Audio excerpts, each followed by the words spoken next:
Good morning. Today is the day before the race. We came to the race venue yesterday, Oropesa del Mar. There was a video from the last year's event. This one I'm gonna try to make a little bit more entertaining. We're staying a few blocks from where we did last year, but now a little closer to the race, which is nice. We can just walk easily and quite close to the venue. And tomorrow's the race, so today I'm on an easy bike ride with a preview of the bike course, which is something that I don't want to do fully, and I don't even want to do one lap. This is what I did last year, but last year I did it 2 days before the race. Today I have planned only one bike ride today, and it should be easy. So what I'm gonna do is I'm going to ride up until the end of the climb on the route, and then I'm going to go just back downhill, because there is a flat section at the top of the climb and I just don't want to do it. It makes not much of a difference. It would give an extra around maybe 12-13k one lap, but I do remember it. So what I want to ride today is the uphill section, just to remind myself how to pace the climb, because it's actually an easy one that gets steeper, which is, I think that's in a way that's how climbs should be, that you get closer to the top, and then at the very top someone probably they were building the road and the road was twisty, and then they decided at the end, it's so little left, let's do it just a straight line. And there it is, going in a straight line with around 8-9% gradient for about maybe 600 meters. So it's not a big climb. Like overall it's maybe 3%. If you take the last half, it's maybe 4%. So it's kind of an easygoing one. And this time is different because I'm on my different bike, on a TT position that I had a bike fit with, and I have the shifters on my aero bars, which means that I'm not getting out of the aero position unless I need to. And that's the exit of the town that we're going to be riding to tomorrow. I want to make this an event review video, so that if you decide to race here or not, this time to maybe tell a little bit about it. So the swim is in the sea, and I don't know the conditions for tomorrow, but last year it was actually most complex conditions of last year, which is it's interesting in some way. So if you want to break records on the swim, that's not for you, but if you want an exciting challenge, that might be very interesting. So what happened last year was that the waves were just huge, and the course, at least as it says around the map, is one lap where it's 600 meters longest way that you need to go. And even though there's buoys along the way where you need to swim straight, not only on the turns, you could not see them. So last year I could see them maybe 50 to 100 meters before the next buoy, and that was the only race where, when I look at the map, I was not swimming straight. So the swim course is supposed to be 1.9k, but my watch says I swam like 2.1. I can't believe that, because there's no straight line on where I was swimming. And it was the same kind of for everyone, but maybe someone is better at looking where they're going than myself. But then the bike course, there's the exit of the town that you just saw, like one straight road, There's a few bridges to cross which are just a small spikes of effort, but then you get to this, and this is how I remember the majority of the bike course. So it's a very straight road that it's just slightly turns. There's a few bends, but then it goes like that, 2-3% gradient. Right now it says we're at 3% gradient, and I don't know if the map is visible properly. It's basically you go up a hill with such gradient, and then it evens out a little bit, but then it goes tough at the end of the climb. And then at the very top there's about, I think, around 12 or 13 kilometers of quite flat sections with also a few bridges to cross, but it feels like you're getting up a table. Then there's a flat section where you get to, I don't know, rest a little bit on the flat, and then you have the downhill back into the city, and then once again up and down you go twice. So the bike is it's challenging. I was coming back from sickness last year again, so the second lap of bike was actually tougher, and also yeah, I did very hard on the run. It was very hard, so I started relatively conservatively around 5-minute kilometers, and I understood that I'm not getting any faster. So I walked so much, did walk breaks, started to run a little bit, so finished my run. I don't know, I think I should be able to do 15 minutes faster than last year on the run alone. On the bike, not sure. I tried quite hard on the bike, and this time I actually want to do it differently. I'm thinking to try and maybe leave a little bit of room on the bike in terms of the effort. And we have another rider coming.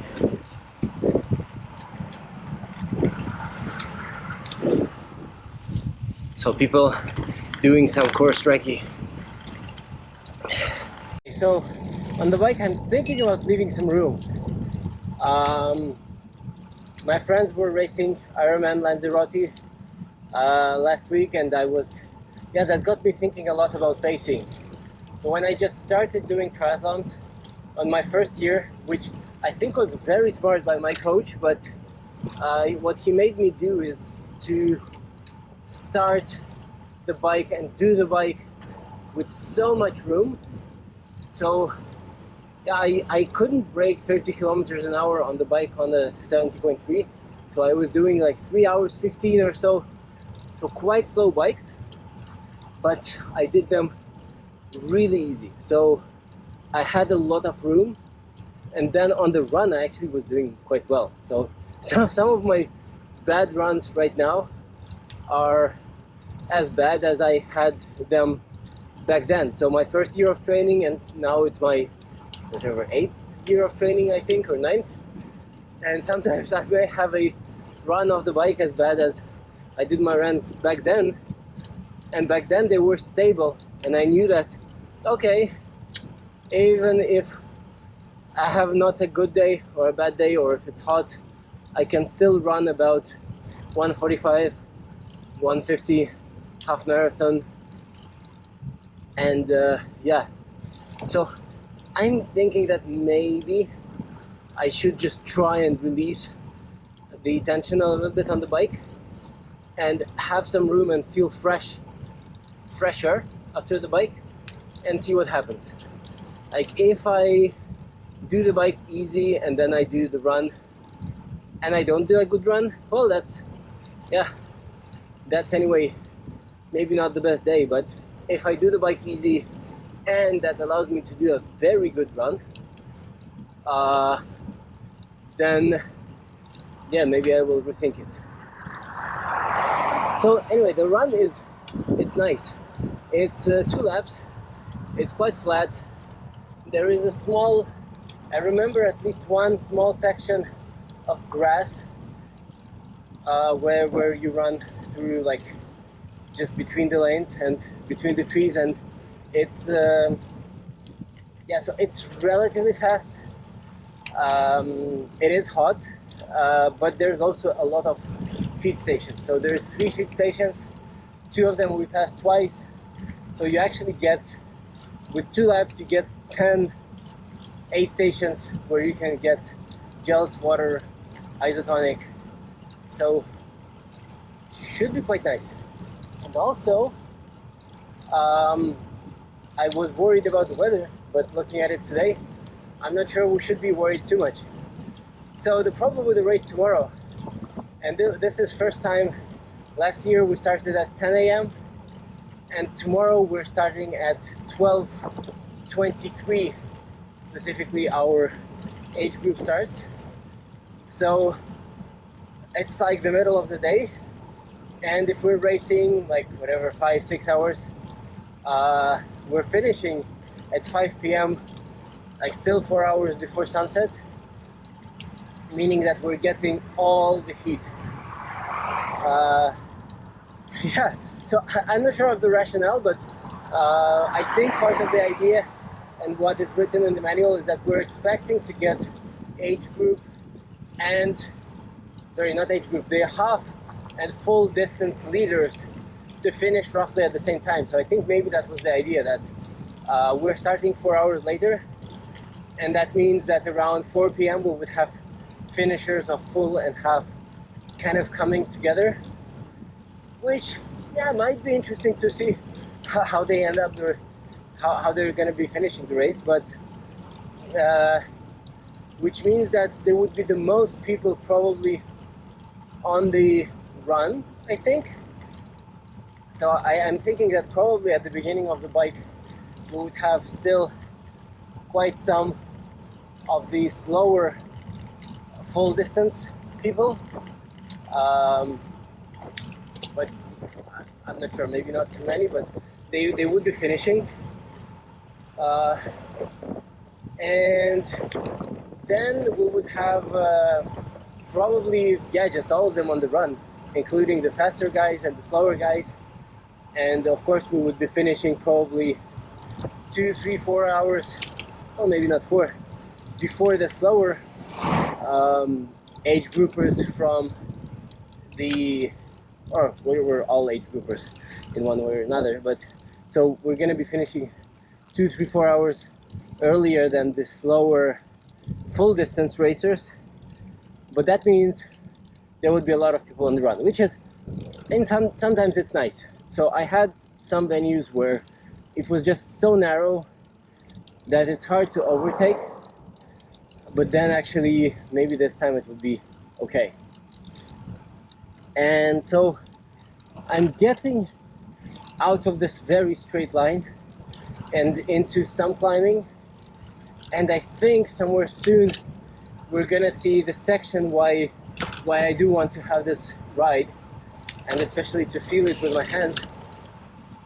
So now we're getting slight downhill section, and there is a turn to the right, and if I remember correctly, there is this crossing that is made, I don't know, it's like a speed bump, but not really a speed bump. You'll see. So like, this is where we can get some speed,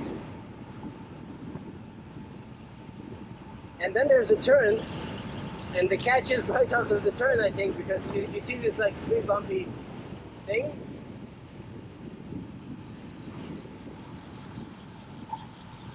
So this is where we would need to actually brake, and yeah, there's a speed bump, but the speed bump is not a problem. The problem is this concrete section.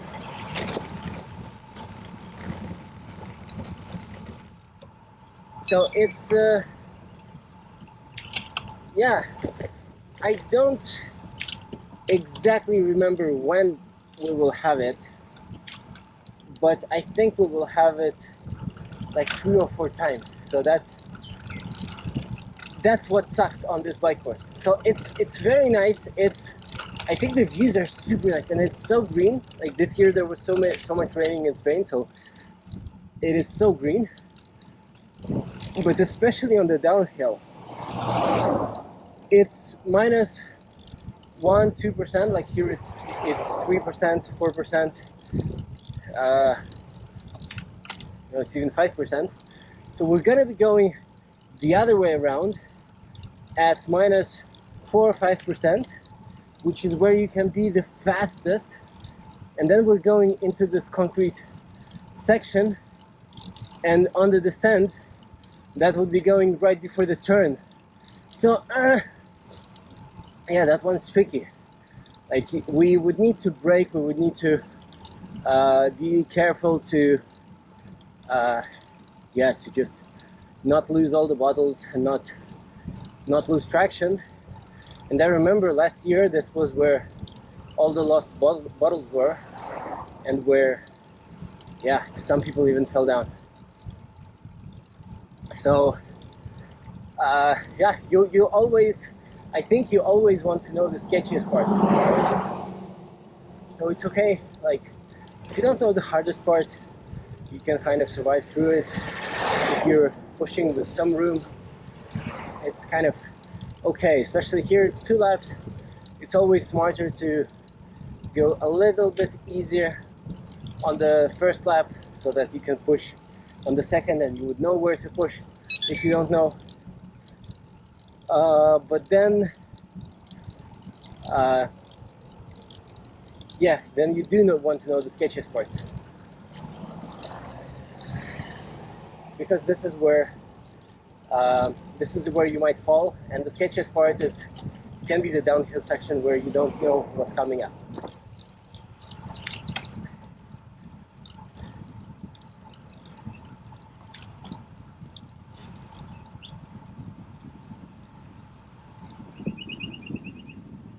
So nice, it's so nice, it's so green, it's just amazing.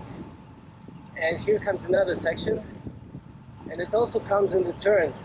So you see we have there's a speed bump, there's a section where we could brake, then we go into this section. It's not really even a tight turn, but it's, yeah, it kind of goes downhill from both directions. So I think it's maybe some sort of drainage that's done that way. I'm not seeing this anywhere else. It's just this place, and last year it was a surprise to see that. So this is the steepest section for tomorrow. I have just up until the end of the trees in front to climb, and it says that I'm around 10-11% right now. So yeah, right now I'm doing 230-40 watts and going 7.5k an hour. So yeah, this is the slowest part, the slowest, steepest part of the day tomorrow. And then, yeah, so it feels a little bit sketchy also on the descent, because a lot of people would go down slow, which is reasonable, makes sense for everyone. But then there's a lot of people climbing, so it's not very wide. And if you need to overtake someone on the downhill section, you should rather not do it on this section, or do it maybe like right here at the very beginning, where you can see everything and where the speed is not super fast.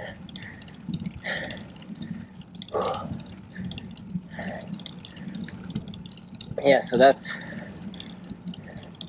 the end of it. But it's nice. It's like you get around 700 or 800 meters of climbing in the bike course, but it's not super hard. So it's not that you're climbing one hill, and it's also not really rolling hills. You're kind of going uphill. So my bike computer says that the uphill section right now was 4k at 3% average. This is like the hill of the day. And then at the end you have this section which is, yeah, less than 1k long, and we're done. Right now I'm at, no, I think it's 0% gradient. There's, yeah, just a roundabout in front. I'm gonna turn and go downhill, yeah, back to town. So small break to do, you know what? I am 49 minutes into the ride, which is crazy because I mean, it makes sense that it takes the most part, but I'm going for 29k today, and yeah, I'm not sure how long it would take the descent, but the plan is that I'm gonna film just most of it. I'm gonna film most of the descent, and I'm gonna comment on the sketchiness of some of the sections, which actually someone who really knows how to ride the bike would not find sketchy at all, but just something that I'm gonna talk through for myself so that I'm ready for tomorrow. Anyway, here we go. So this is the kind of the scary part for me, because that's like 9-10% negative, maybe 8 to 10.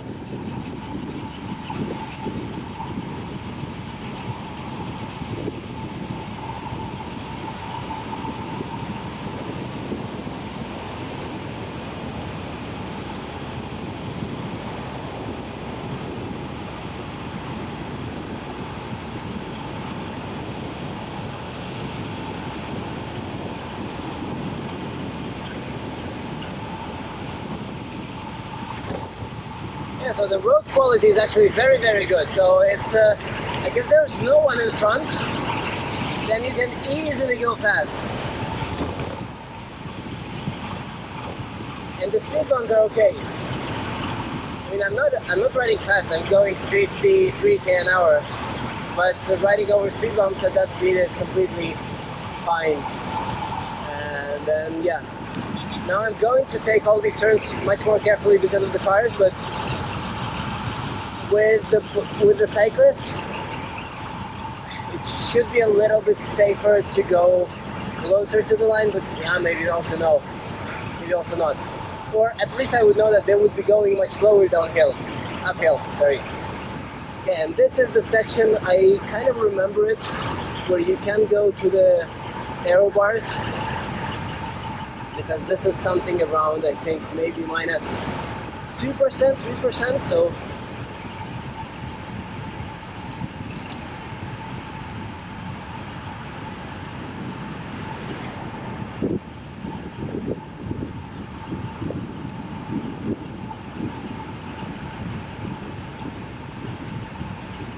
now it goes to the right and slightly up. No cars behind me, so because I'm not going fast into this turn, I'm staying in the aero bars.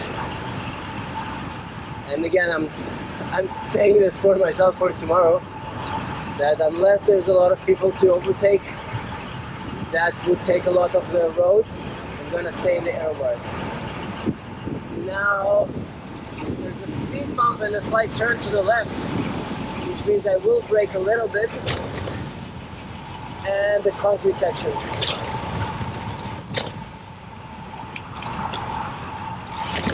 They're quite easy to go around, but you need to remember, and you need to basically unload the front wheel, maybe jump a little bit, but not really necessary.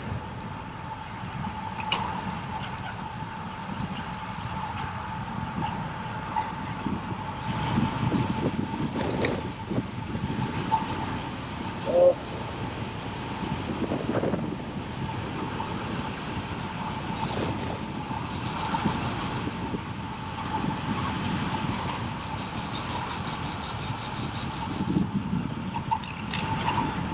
yeah, this is one of the sketchier ones, because that one goes into the turn, and people from both sides may not be anticipating it very well, so you cannot really cut this corner.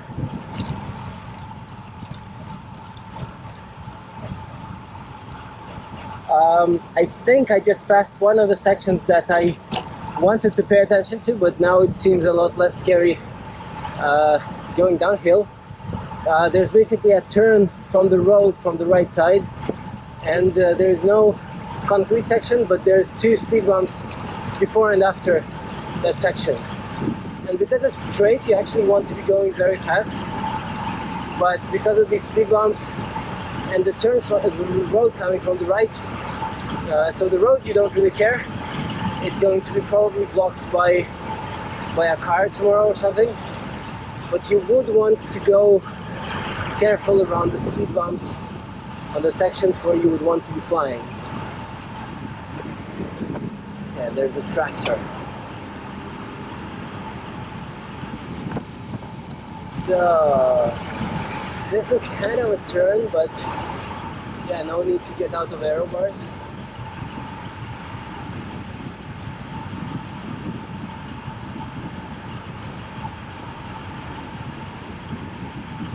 This is also a turn, but I cannot really see it. But yeah, that one also no need to get out of the aero bars.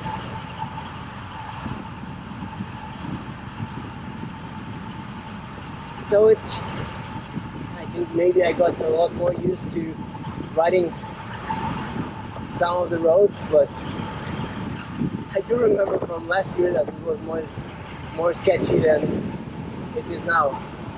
And probably I need to put a counter for the word sketchy in this video.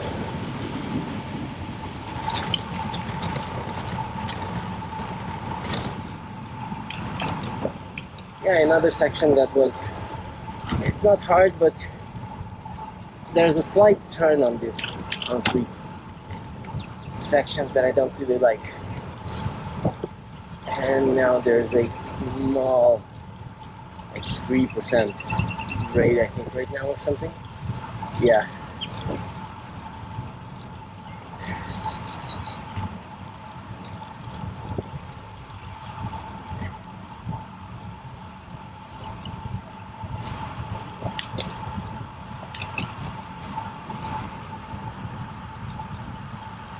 I'm thinking to change the way I look at the data for the race day a little bit, which on one hand I'm not sure I need to be looking at, because there is a lot in racing by feel and actually understanding how much can you push. But then still I want to not push too hard too early, so I want to be looking at the power. So my thoughts are to maybe look at the average lap power and then just heavily use the lap button during the bike course. So yeah, just get all the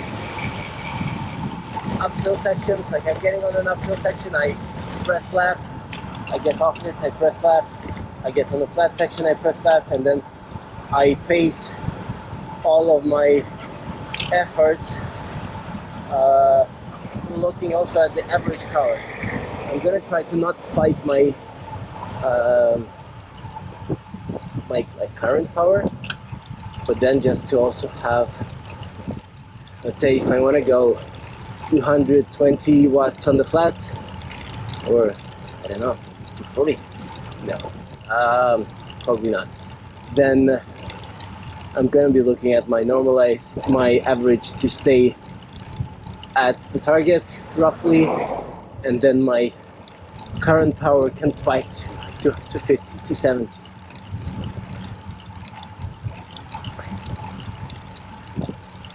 Yeah, I don't know if I want to do that or not. Anyway, this is the end of the downhill, uphill section. So now this is the part where it's gonna go quite straight at maybe minus 1% or so, and then it would go just into the city. And actually I'm 20.5 kilometers into the ride and 58 minutes. So it took me 9 minutes to descend most of the descent, which, yeah, I would go faster tomorrow, but I would also need to go a lot faster on the uphill section, of course. And I think that the ride today is quite a success because my average power is 147, which is safe into the zone 1. My heart rate 124, which is, I feel it's a little bit high today, so sometimes it spikes a little bit higher, but that's probably because of the road yesterday and just getting to move again and not the most comfortable bed. But I mean, I feel like I didn't work too hard right now, which is amazing, which is exactly what I need, because I need to get the blood moving. And now I'm going, so this section is something that it's where you can get the speed back, basically, because now I'm going 37k an hour at like 100 watts and 112 beats per minute heart rate. And just to give some borders, my heart rate can go up to maybe 170 on the climb tomorrow, and it would probably be around 160 to 170 on the run. But this is where you can gain the speed, because this part is -1% grade, and this is where you would see everyone on the TT bikes moving forward, because you can just stay on the aero bars and you don't need to put your head up and just look slightly in front of you. And now it's 45k an hour at 80 watts. I'm just spinning the legs to get the blood moving and trying not to push any effort. I would still need to do, I think, 3 bridges left, but then I'm gonna see you later. I was thinking about doing a swim, like an easy swim today, but I also don't really want to. And maybe doing less should help me. I don't know. Like, on one hand, I want to feel the open water, but then I just did a race last week, which was an open water swim, and I'm gonna try the entry into the water tomorrow anyway. I'm gonna see the course tomorrow anyway. So the plan for today is to rest, spend time with the family, and in the evening I'm gonna go and register. And also, I can leave my bike in the transition area, but I can also do it tomorrow morning, which is something that I'm leaning into quite a lot, because tomorrow we'll have 2 hours to drop the bikes, which is, well, that's amazing. So the full distance event starts at 8, and then at 10 they're planning to have everyone out of the water. So we will have 2 hours to drop off the bikes and transition, leave all the stuff, get ready for the race, and just not having the bike overnight, where it shouldn't rain, but like, what if it rains? And I'm using the wax-based lube on the bike, so probably the most reasonable thing is to just not leave it today and bring all the stuff tomorrow. And so that leaves me with just registering today, and then loading with some carbs and mixing the food, which I want to do today, and maybe I will throw it into the fridge today and maybe into the freezer in the morning to have it as cold as possible. So in terms of nutrition, I will have 240 grams of carbs in the drinks. That would be maltodextrin plus fructose that I'm just using pure. and the ratio is quite similar to what they have in some gels or drinks. So I'm doing so I was planning to do 120 per bottle, and that means I would have around 50 grams of fructose and 70 of maltodextrin, which you can figure out what the ratio is. I don't really care. I don't see a huge difference. I just know that maltodextrin is not as it's not sweet, it's not as sweet as fructose, so it tastes better if you have more of it, but then it should be digested better if you have more fructose, or not digested, but actually just utilized better. And I know that I can digest up to 50-50, but it tastes just horrible. It's just too sweet. Although I do know the tip that's basically you add a little bit of lemon juice and things go less sweet. So yeah, and I'm adding just a dash of salt. So I'm going for about 1,000 milligrams of sodium per bottle, which is,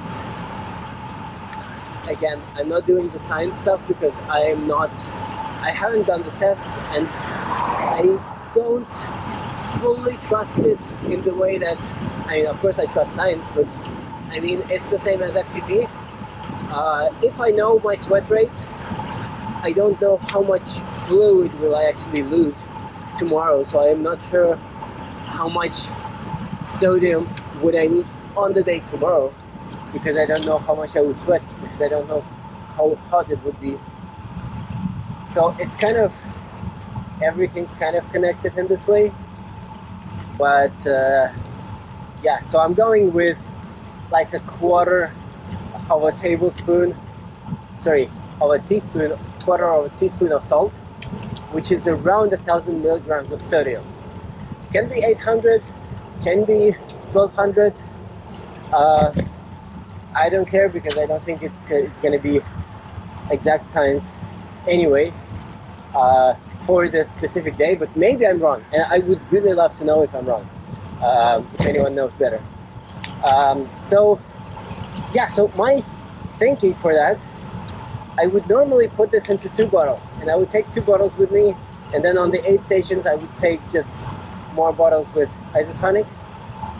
But for tomorrow, I'm thinking whether I should actually do that or not at all, because after the swim I want pure water just to wash my mouth and maybe pour over myself a little bit, and I don't really want the salty or sweet stuff immediately. So my thinking is to either just do whatever I do normally, or maybe I actually take just 1 bottle and I put all the 240 grams of carbs in 1 bottle, and then the other one I can take either with water, or maybe not take it at all, because there would be an aid station just 2k from the transition area where they would have just water in bottles, so I could take one there. Or also I'm thinking maybe I will mix something like 60 grams in half a bottle, and then 180 in another full bottle, so that I can just carry less liquid on me from the transition area, because there is an aid station, and the isotonic that they have there is nice, and I basically I don't want to carry more than I need to, so maybe I could just carry 1 bottle. It's 800 milliliters of fluid, so it's going to be quite sweet, but also it would justify having another bottles of just pure water or either water or isotonic to just wash down the carbs. And my alternative actually solution is I also have gels, which I'm thinking of taking. I have 4 gels, 55 grams of carbs each, which is 220, which could be enough for the whole bike course. So one of the ways that I could do is I could take 1 bottle of carbs, which is going to be like 120, and then maybe 2 or 3 gels, and that should be enough for the bike. And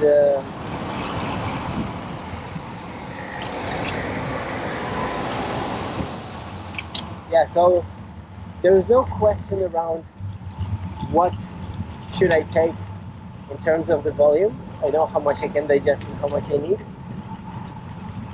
but I'm thinking if I should try another strategy in terms of how I take it. I know that gels also work fine. So one of the things that I did good was on the other Gran Fondo event that I did, like the Millers. I had 240 grams of carbs in my bottles. More cyclists. Yeah, this early. So I had 240 in my bottles, but then because it could rain, I decided not to take another the following carbs in powder, because actually for the Gran Fondo event I would need to double it.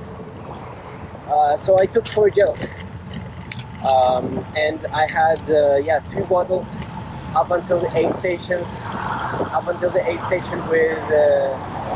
with mixed powder, also again maltodextrin and fructose. And then after the 8th station I would have 4 gels, and then on the 8th station I just stopped once and I filled in with water, because I had also sodium in gels. So yeah, I'm gonna see how it goes tomorrow.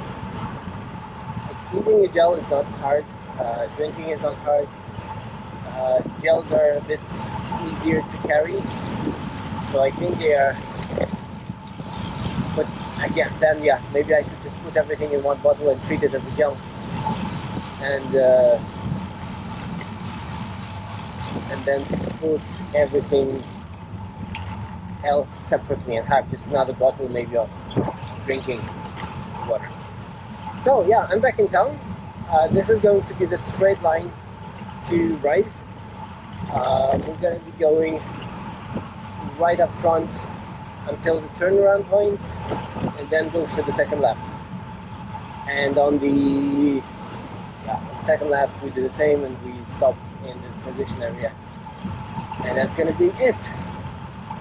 It's quite fast. The roundabouts are quite wide. There's a lot of, not too many cyclists actually. I think that many people should be taking today off. Not should, but they would be taking today off or doing something easy. I spoke to a good coach I know yesterday, and we discussed my overall training plan. Not the plan, but the strategy. And he gave me actually a quite good tip that I'm probably ruining by the sameness of my plan. So I'm not doing too much different stuff, and getting stuck in the same volume, which means I'm adapting, and that's why I feel that I got more endurance, but I don't have the speed. Yeah, anyway, speak later at the registration.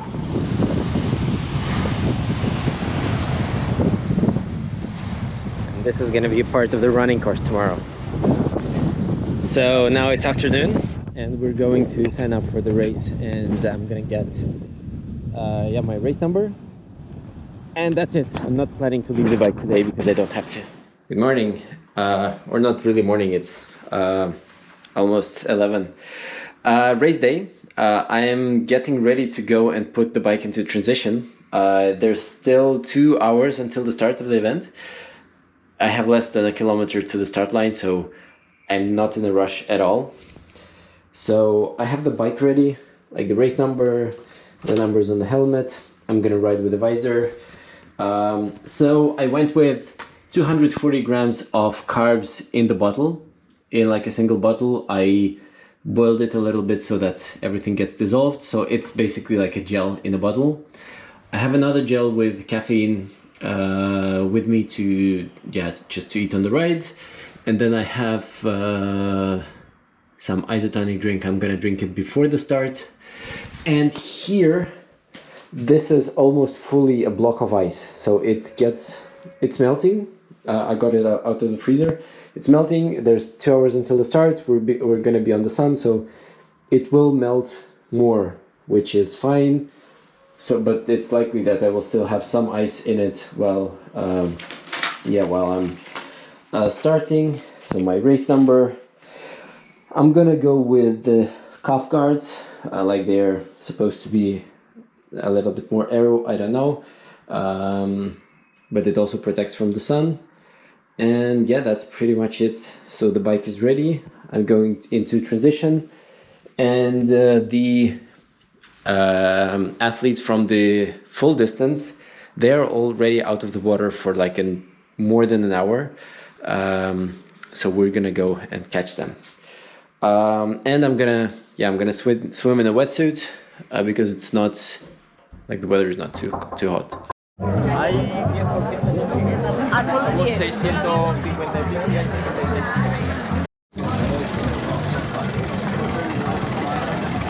So yeah, time to deliver the bikes.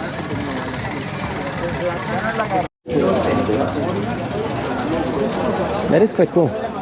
Like there is a live feed of what's happening in the race village, and there's some shade so people can rest and see what's going on. And we're almost up to the line for a bike check-in. So I'm gonna take you to find my spot.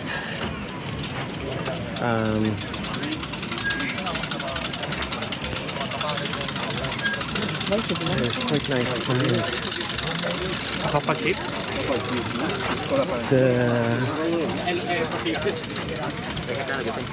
Yeah, this is mine.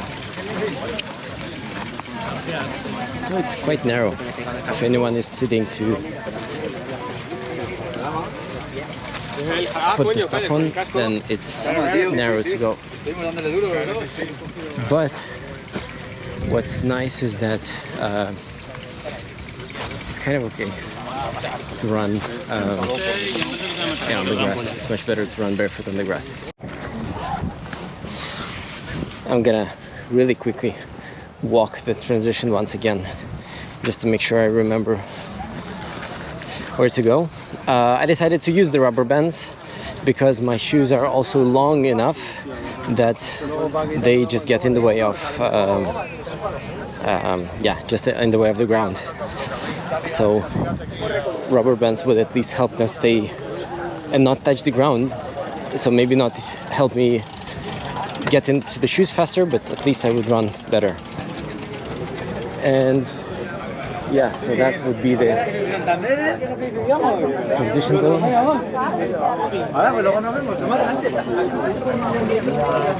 This is the line to get the chips. So out of the water, we would be running somewhere right there. Then we enter transition from here, and then so I take the bike or leave the bike, and then I run all the way this direction.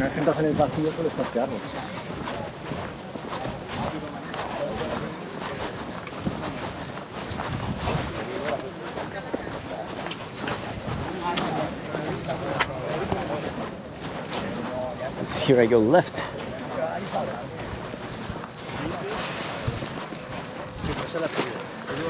And then it's either the bike or the run. Okay, that's clear. So now I go probably find a bathroom in the shade. So my start is in 59 minutes. I feel absolutely regular. I need to still collect my chip. I don't have my glasses, nothing to leave here. Yeah, I think already.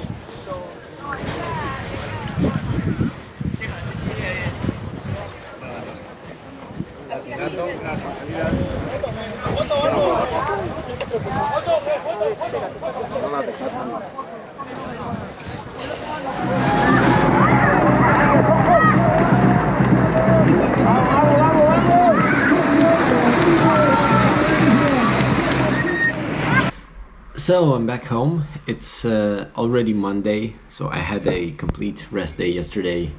I don't have much videos from the event, only a few photos that I will probably add somewhere here along the lines. Just as a summary of the day, it actually went very, very well. Or it went not well in terms of maybe the results and how things went, but I think I executed the race the best of what I could actually do. So it was a very hot day. We started midday. On the swim, I realized that maybe I grew out of my tri-suit or wetsuit, or like the combination of the two, or maybe I just put it somehow differently this time, because I felt like I'm wrestling something on every single stroke, and just the swimming went very hard. Although from the distance from the watch, it looks like at least I didn't swim too much compared to the last year, but I did swim a minute longer than I did last year. Transitions went super smooth, so actually I won back this 1 minute on the both transitions. But then I think that I drank too much seawater on the swing, somehow swallowed, and on the first lap of the bike I just felt some bloating and just not good on the stomach. That did not stop me from actually just drinking the liquids and getting the carbs in, but something didn't feel right. And then on the second lap of the bike it went okay. The bike was paced very, very good. So I managed to do, so it's 2-lap course, and I managed to do the second lap a minute faster than the first one. So it's probably one of my few negative splits on the bike, if not the only one. So for the first lap I tried to go just very comfortable and thinking about that, if I manage to do some silly low watts but still go reasonably fast, that's actually a win, because I would need to run, and it's going to be very hot. So both laps very similar in terms of the uphill section. Like I did the steepest part within 3 watts, so around 1% difference between them, and like 3 seconds if we take like the Strava segment for the steepest part. So I got all the carbs in, I got the caffeine in, I got 2 bottles of isotonic from Aid Stations, and so I actually drank 1 bottle with calories that I had. Then I had a bottle that was frozen, and actually by the start of the bike it was not frozen anymore, it was just some cool water, so I drank maybe half of it, and then the other half just went over me. And then 2 bottles of isotonic, I drank them all, so about 2.7 liters I think over 2.5 hours. I got in, and then the moment I started the run, I felt that I just need to go to the toilet immediately, and I didn't see one, and I managed to hold off to like the first aid station, and then I actually had to do 2 breaks. I think it's something from the seawater that I just swallowed on the swim. I don't have another explanation, but as soon as it was done with that, I managed to run okay, and actually I felt that I was going kind of faster and faster, and I was walking all the aid stations to actually get as much water in as I could. Surprisingly, they didn't have any isotonic in the aid stations, so they had only gels, and the one I took was actually with caffeine, which was probably at this point too much caffeine and too late into the race, because like an hour before the finish, you don't really want to take any more caffeine, because that would only ruin the recovery and the sleep. But anyway, I think that the run went very well. I started getting some side stitches, like on the right side, closer to the end. But then still, including that, I paced the run in such way that actually only, I think, 5 people passed me on the second lap, which was very good. And 3 out of these 5 were on this last section where I just had to walk because of side stitches. And yeah, and then I finished in 4:58:19, so managed to do it in 5 hours, which is nice. And then I lost with the stops about 5.5 minutes, which is, yeah, it's a pity. But then the way that the day went, and as much hot as it was, I think like the execution from my side within the conditions was close to perfect, actually, because I did the bike very comfortably. I put so much liquids in that I actually felt okay while running, so I didn't want to stop or slow down because I felt bad or low energy. I got the calories in, so I think I had a very good day with the downside of the upset stomach. But anyway, like, it's Monday. I had one rest day. I hurt so much, which is kind of a good sign, because I usually hurt that much after a good race. Like a year ago, I was sick before the race and I couldn't properly run, and actually the week after I felt okay, which is, yeah, feeling okay after a half distance triathlon is a bit weird.